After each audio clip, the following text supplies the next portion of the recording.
Bom, queridos, partindo do pressuposto que alguns de vocês já conhecem, já ouviram algo sobre o Jonathan Edwards, e talvez alguns não conheçam, não ouviram nada, mas eu vou explicar como se fosse a primeira vez que vocês estivessem ouvindo sobre ele, tá bom? Espero que aquilo que eu venha falar venha ser útil. Então nós temos a nossa palestra dividida pelo menos em 3 partes. Em primeiro lugar, nós vamos fazer um panorama sobre o grande primeiro despertamento. Eu vou explicar o que é isso, tá? Que esse é o nome que foi dado a um grande avivamento que aconteceu lá na época de Jonathan Edwards. Ele mesmo experimentou isso, esse avivamento que aconteceu tanto na América quanto na Inglaterra, ok? Ele é chamado como sendo um avivamento transatlântico, porque ele acontece dos dois lados do oceano. Ele teve grandes líderes, né? Temos lá o George Whitefield, famoso pregador, o próprio John Wesley, todos eles eram contemporâneos e experimentavam esse tempo de avivamento nesse período, tá bom?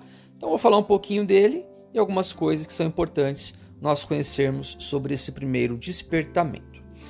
Em segundo lugar, nós vamos mostrar a vocês como Edwards foi um homem que, para alguns evangélicos, é apagar o espírito, né?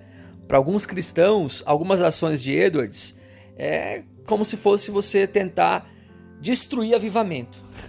Então vai ser muito legal, tá? Porque Edwards ele acaba até enfatizando em um dos seus textos, né, mais marcantes, em uma das suas obras, que nós vamos mencionar inclusive, ele cita 1 João 4, que fala assim: provai os espíritos para ver de onde eles procedem. E Edwards vai usar esse texto para dizer o seguinte: olha, nós precisamos testar, investigar estas coisas para ver se de fato elas correspondem àquilo que a Escritura ensina sobre ser avivado pelo Espírito, ser despertado pelo Espírito. Então nós vamos ver que Edwards foi um investigador de avivamentos. E ele, mais do que outras pessoas, vamos dizer assim, tem direito de fazê-lo porque ele não só experimentou, né, não só foi uma figura proeminente, mas foi um dos que demonstrou maior discernimento na hora de analisá-lo. Então é interessante a gente aprender que um homem piedoso, como ele era, também disse assim: peraí, não vamos engolir tudo, vamos aprender a discernir, igreja. Okay? E a terceira parte eu escolhi fazer especificamente para a nossa exposição de hoje, em um momento que nós vamos dar pincelar uma parte da obra de Edwards, muito famosa, chamada Afeições Religiosas, certo? Então vamos começar aqui a nossa exposição. Panorama do primeiro grande despertamento. Jonathan Edwards, em uma das suas obras, eu acho que foi na história da redenção, que em uma das suas obras, ele faz uma citação, ele define avivamento como efusões marcantes em tempos especiais de misericórdia. O que ele está querendo dizer com isso? Que efusão é quando você derrama água em grande quantidade, inclusive pouca gente sabe que além do chamado batismo por aspersão e por imersão, tem algumas igrejas que fazem batismo por efusão. Já ouviu sobre isso? Né? Efusão é um batismo que significa derramar grande de água sobre alguém. Né? Ele vai dizer que avivamentos são efusões marcantes. E por que essa ilustração é muito interessante para nós usarmos aqui? Justamente porque Edwards não está dizendo que avivamento é uma coisa diferente do que ele normalmente faz. O avivamento só é em maior quantidade daquilo que o Espírito normalmente faz, ok? Então não é uma obra completamente diferente. É aquilo que o Espírito costumeiramente faz, só que de forma abundante, plena, poderosa, ok? Então com isso nós já temos uma ideia de como ele vai expressar essa misericórdia. Vou falar um pouquinho do contexto do grande despertamento. Edwards, ele experimentou um avivamento em nível local, como vocês estão vendo em tela aí, chamado no Vale de Connecticut, que é um dos vales da colônia onde ele morava, que foi muito marcante para ele. Ele era um jovem pastor, um evangelista ali que tinha assumido a igreja do seu avô como pastor titular há pouco tempo. Então, só para vocês entenderem a história, Edwards era muito jovem quando ele se formou em teologia, começou a pastorear ali por algum tempo. Seu avô o chamou, né, para ser um pastor auxiliar. Ele ficou pastoreando por 60 anos o seu avô. Imagina, uma igreja marcante ali depois de Boston, talvez a mais significativa ali. E ele foi pastorear junto com o avô. 3 anos depois, ele acaba substituindo o avô faleceu e ele acaba sendo o pastor titular. Mas pensa, difícil substituir alguém que foi pastor há 60 anos na igreja, não é verdade? Então no começo ele certamente teve dificuldades, né? Ao longo do seu ministério ele teve algumas lutas eclesiásticas. Mas talvez uma das coisas que tenha dado um pouco mais de credibilidade ao seu ministério, embora não tenha nada a ver com ele, é como Deus abençoou o ministério dele quando ele era ainda jovem. Por exemplo, em 1734, quando começa esse avivamento local, ele tem 31 anos. Ele é novinho. E o Senhor Deus então traz ele durante 6 meses algo marcante, conversões, jovens mais interessados em piedade, em vida com Deus, deixando coisas tolas, carnais, pessoas experimentando emoções muito marcantes em relação à sua vida cristã. Então isso foi tão significativo para Edwards que no próximo ponto eu mostro como Edwards escreveu um livro que é o primeiro livrinho dele na área de avivamento. É uma narrativa desse avivamento. A gente tem esse livro em português, inclusive, publicado pela Shed Publicações. É uma surpreendente obra de Deus. Ele vai narrar lá algo que aconteceu na sua igreja. E esse livrinho se tornou tão conhecido, tão importante, porque é escrito por alguém que está vivendo na América. Então entenda a América não sendo como os Estados Unidos famosos dos dias de hoje, tá? Mas era o quintal do reino inglês. Ok? Era o quintal. E aonde aconteceu o avivamento? No quintal. No lugar menos importante da época.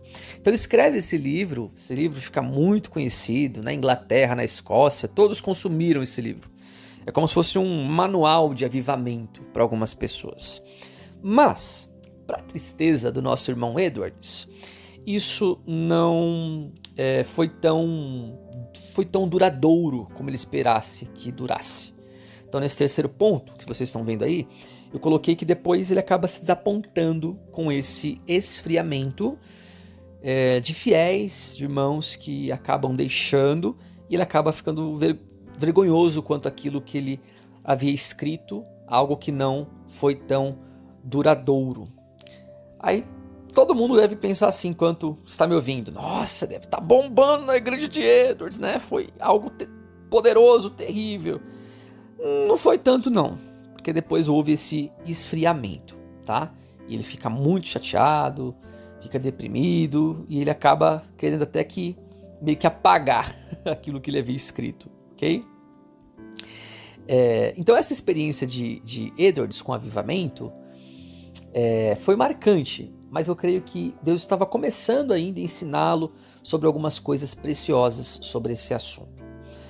Mas continuando aqui, falando sobre o grande primeiro despertamento, dá uma olhadinha nesse próximo slide aí, ó. O que foi marcante desse primeiro, grande despertamento, ele teve uma abrangência nacional, tá? Como vocês estão vendo aí. Ele atinge a Inglaterra, mas só para você ter uma ideia. George Whitefield, quando ele veio visitar a América e pregou, inclusive na igreja de Jonathan Edwards, ele era um evangelista de 25 anos. E ele já era conhecido nessa época nacionalmente, porque ele já tinha feito campanhas evangelísticas ao redor lá da Inglaterra, Escócia. Ele era muito conhecido, né? Deus estava sacudindo a igreja da Inglaterra, porque ele trovejava de fato nas suas pregações, principalmente sobre arrependimento, né? E inclusive George Whitefield, né? era um desses itinerantes, né? Ele usava gestos largos, ele também gostava de pregar em praças públicas. Então, Edwards, ele era mais, digamos assim, mais pastorzão, né? Conhecido como sendo a mente brilhante e o coração mais fervoroso que Deus havia dado à Inglaterra, né? Agora, o Whitefield, ele era um orador, né? Alguém que tinha presença. Todo mundo ficava assim, uau, boquiaberto ouvindo o Whitefield pregar. Para vocês terem uma ideia, o Benjamin Franklin, que era um cético, vamos colocar assim, ele era fã de ouvir George Whitefield. Olha que coisa interessante. Justamente por conta da proeminência da sua retórica, usando gestos extremamente largos, ele chamava atenção. Então, Whitefield era alguém que pregou lá na América, pregou na Inglaterra e foi visitar a América, e esse momento de avivamento não foi só usando Whitefield e Edwards. Eles são dois nomes conhecidos, verdade, mas houve um alastrar da obra do Espírito Santo, de tal forma que Deus usou muitos outros pregadores, né? Um dos pontos que eu coloquei nesse slide aí, que foi marcante nesse primeiro grande despertamento, é que há uma preocupação maciça com a condição das suas almas. Isto é, o que fez com que as pessoas percebessem que Deus estava despertando, avivando, né? Porque mais gente já estava se preocupando com o seu momento com Deus, a sua relação com Deus, mais gente questionando, mais gente fazendo o chamado autoexame de 2 Coríntios 13:5, né, que nos orienta para que nós fizéssemos, para examinar a nossa fé, não somente assumi-la, né, mas examinar para ver o que há para ser corrigido. Então, isso cresce, existem, portanto, não só conversões, mas pessoas crentes se quebrantando e se achegando a Deus, né, durante esse período. É claro que nesse terceiro ponto, exposto no slide aí, é um aumento, né, de pessoas se convertendo ao Senhor, um aumento na membresia das igrejas, lugares que tinham festas, bebidas, bordéis sendo fechados, justamente porque não tinham mais público ali para frequentar esses ambientes. Então são relatos muito interessantes, né, que estavam acontecendo em diferentes cidadezinhas. Porém, e vem aí um grande porém, ele não veio sem os seus desafios, né? Esse avivamento não veio sem as pedradas. Existiu uma disputa entre dois grupos opostos. Esses acontecimentos, eles não foram só abençoadores e todo mundo recebeu muito bem, todo mundo abraçou, mas surgiu aqueles conhecidos entusiastas, tá? Entusiastas, na época, entenda como se fosse o movimento neopentecostal, tá? E não pensa em igreja, mas pensa em estado de espírito, inclinação mística, gente doida, sabe? Quebrando cadeira, fazendo bagunça, gente doida, né? E aí tinha um outro grupo que eram os racionalistas, que eram os caras mais críticos, mais frios, que eram os críticos do avivamento. E é óbvio que não existia só esses dois grupos, mas certamente esses dois grupos puxaram as pessoas para esses dois polos e gerou muitos questionamentos. E Edwards está no meio. Ele era alguém equilibrado. Whitefield estava no meio. Era alguém muito avivado, mas alguém que era muito cuidadoso com a palavra do Senhor, tá? Então eu quero citar aqui alguns cenários sobre o ponto que nós estamos elencando a vocês, ok? Então, como vocês estão vendo aí, pregações marcantes na América colonial. Primeiro, George Whitefield, né? Aí temos a imagem do George Whitefield, né, pregando para essa multidão aí. Ele fez várias viagens à América que tiveram grande impacto em várias colônias, né? Uma das coisas que várias pessoas narram a respeito de Whitefield atraía muita gente. Aquela retórica que era muito impressionante, ele acabava atraindo muitas pessoas para ouvi-lo. E ele conseguia falar, né, projetar a sua voz muito bem, a ponto de que em certos lugares que havia uma certa acústica, ele conseguia falar para 8 mil, 10 mil pessoas, 12 mil pessoas ao ar livre, gente. Isso aqui é impressionante, um tempo que não tinha microfone, né? Então isso foi muito bom, muito impressionante, porque a maioria das cidades tinha lá 2 mil, 3 mil habitantes. Boston, por exemplo, que era aquela gigante cidade, né? Tinha mais ou menos 20 mil pessoas. Então, você falar para 8 ou 10 mil pessoas é muita gente, né? A história nos diz que pessoas saíram quilômetros para ouvir George Whitefield pregar. Então as pregações de George Whitefield foram muito marcantes, e inclusive na história dos Estados Unidos da América, se você conhece um pouquinho dessa história, você sabe que elas foram organizadas como colônias independentes. Mas foi a primeira vez, e isso qualquer historiador americano afirma, né, que foi a primeira vez na América colonial ali, em que ela teve um evento nacional. E o que era? As campanhas evangelísticas de George Whitefield, que uniram, que amarraram as colônias todas em torno de um interesse único, que era ouvir a palavra de Deus. Um outro evento famoso é a pregação de Jonathan Edwards, né, que todos aqui já ouviram provavelmente, né, que é os Pecadores nas Mãos de um Deus Irado, que foi pregado em Enfield em 1741. Essa imagem que nós temos aí é a única coisa que resta do sermão. Coisa interessante, né? Se você pesquisar ou for visitar a igreja onde Edwards pregou, não existe mais, né? Existe agora uma avenida ali, e dos dois lados ali, né? E no meio dos dois lados da avenida tem um canteiro, né? E no canteiro eles colocaram uma pedra lá, e nessa grande pedra está escrito: aqui foi pregado o famoso sermão de Jonathan Edwards.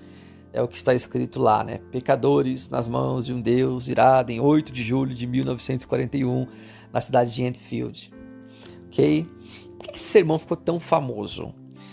Primeiro, por conta de várias reações que foram marcantes, né? Os que contam essa história diz que as reações emotivas, os gemidos, os clamores das pessoas eram tão grandes que as pessoas tinham terror, né, daquilo que Deus poderia fazer com elas durante a pregação. Então, como o Edwards pregou um sermão que fala sobre estar debaixo do juízo de Deus, algumas pessoas relatavam que tinham a impressão que o inferno iria lhes engolir, se segurando nas colunas, com medo de serem tomadas por causa dos seus pecados. Alguns historiadores, inclusive, dizem que o tumulto foi tão grande que ele nem conseguiu terminar o sermão, né? Ele e alguns pastores desceram e foram consolar o coração dos irmãos ali que estavam aflitos, que estavam sentindo a obra do Espírito Santo de Deus, convencendo essas pessoas do pecado, do juízo e da justiça. Bom, seguindo aqui, né, nesse momento, então nós estamos percebendo que existe algo marcante. Porém, é muito ruim a gente ter a impressão que esse foi o único momento na história de Edwards, né, que Deus usou grandemente. Esse sermão conhecido como Pecadores nas Mãos de um Deus Irado. Porque ele é conhecido hoje, quando fala-se de pregação, sobre esse sermão. Mas teve muitas outras situações marcantes. Então, eu queria, com esse panorama rápido, dar uma ideia a você de como foi um evento grandioso e como o Edwards se tornou participante de algo que, de fato, não se repetiu muitas vezes, tá? Mas nessa segunda sessão aqui da nossa aula, da nossa exposição, eu quero mostrar a vocês como Edwards investiga o avivamento. Martin Lloyd-Jones, ele diz o seguinte: o que é único e superlativo nele é o modo como ele analisa as experiências, né? Martin Lloyd-Jones falando sobre a vida de Edwards. Então, o primeiro pilar que eu quero mostrar a vocês aí é que houve uma polêmica em torno das emoções. Eu falei dos entusiastas, ou seja, de pessoas que diziam estar cheias do Espírito Santo, que eram profetas de Deus, isso no período de Edwards, aí no período desse grande avivamento, do grande despertar. Mas a sua vida negava aquilo que eles afirmavam estar sentindo, ou afirmavam ser, ok? Então nós afirmamos aí sobre as estratégias que começaram a gerar muito burburinhos, né? Muito fala-fala, e o próprio Edwards ficou muito reticente em relação a vários cultos, né, excessivamente longos, experiências de êxtase, né, espiritual, gente que se dizia paralisada pelo Espírito Santo por horas e caía no chão e ficavam pulando, coisas estranhas. Isso acabou gerando divisão entre alguns pastores. O próprio Jonathan Edwards vai a ponderar sobre isso, porque ele percebeu que o que estava acontecendo ali era muito perigoso.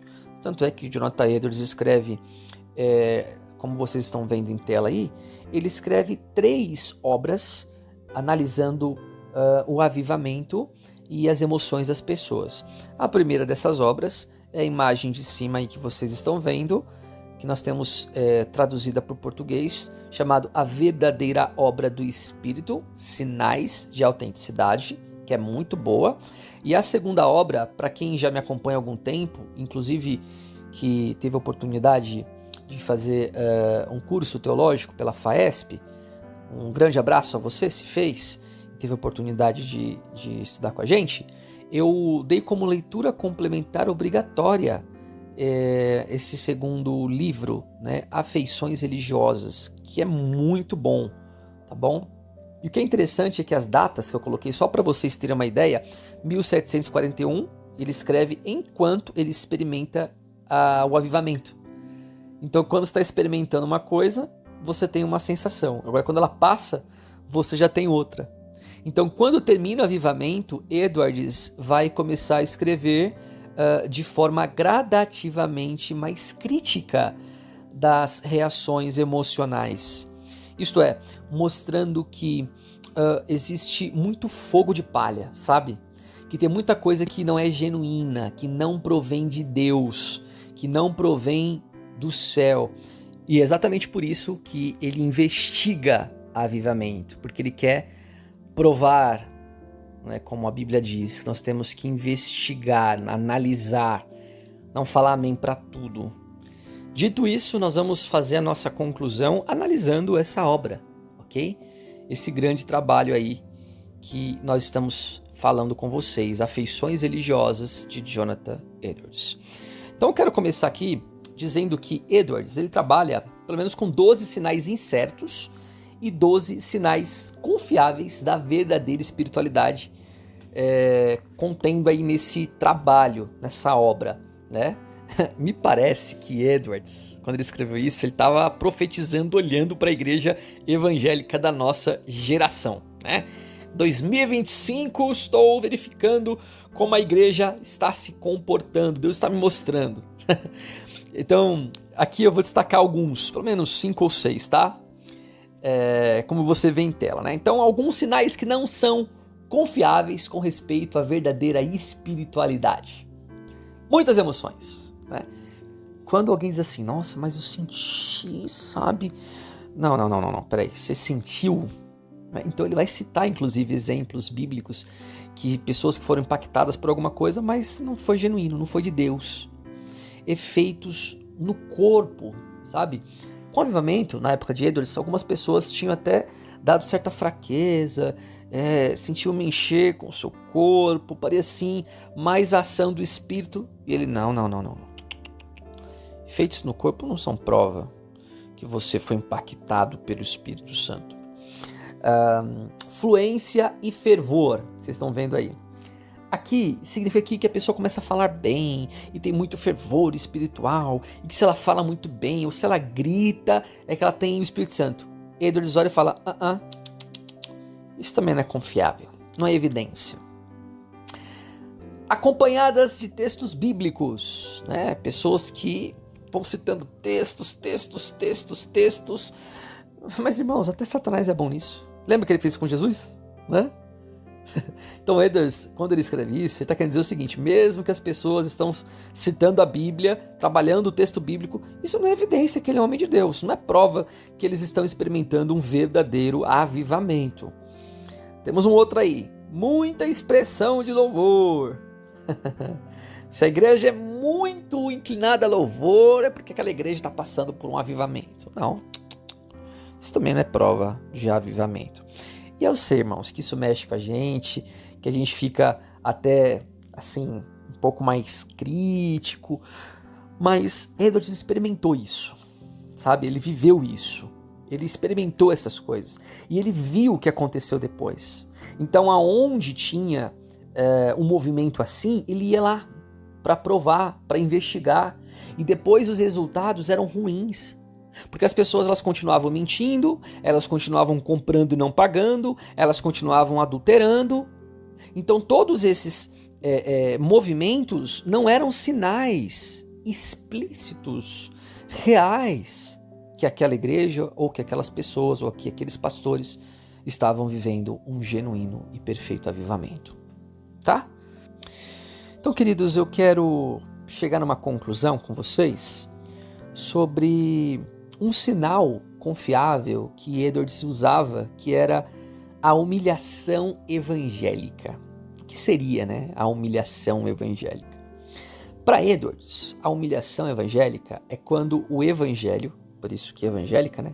Quando o evangelho amassa uma pessoa, espreme uma pessoa, a ponto dessa pessoa não ter mais autossuficiência, não ser soberba, não rogar para si, digamos assim, manifestações espirituais porque ela pregou, porque ela cantou, porque ela é o pastor, ou porque ela está na frente de algum trabalho. Então, para Edwards, essa humilhação evangélica é quando o evangelho de fato transforma tal pessoa a ponto dessa pessoa ela ter o seu coração literalmente transformado, como o texto bíblico diz, né?